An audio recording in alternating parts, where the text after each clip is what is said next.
Westeros has 7 kingdoms, but the Iron Islands have hundreds.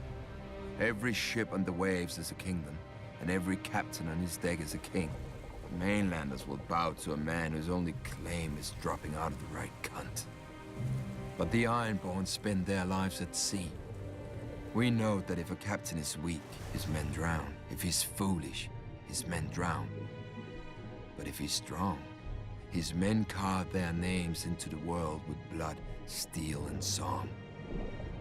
Any man with a ship may claim the Salt Throne, but the rest of the Ironborn have to give it to him in the Kingsmoot. Our priest claimed the first king of the Iron Islands was the Grey King, who ruled over the sea itself in the dawn of days. He took a mermaid to wife and stole fire from the storm god, and carved the first ship from a demon tree that fed on human flesh.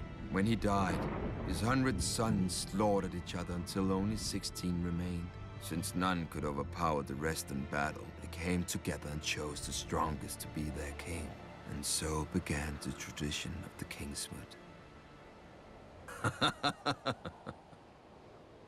A good story for children who don't know that grey is what men become after their strength has fled, or that brothers do not easily submit. Over the centuries, the Kingsmoot has raised the greatest of the Ironborn.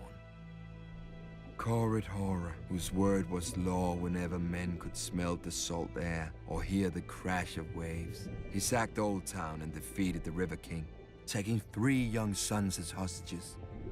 When their father's tribute was late, Corrid cut out their hearts with his own hand. When the father marched for vengeance, Corrid smashed his army and gave this River King to the drowned god.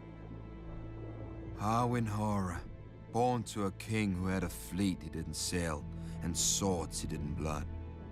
As an unruly and worthless youngest son, Harwin was sent away to the east to vanish, and so he did. But when his father died, Harwin returned to the Iron Islands for the Kingsmoot. An elder brother objected, so an elder brother fell off a horse, and at the Kingsmoot no man objected.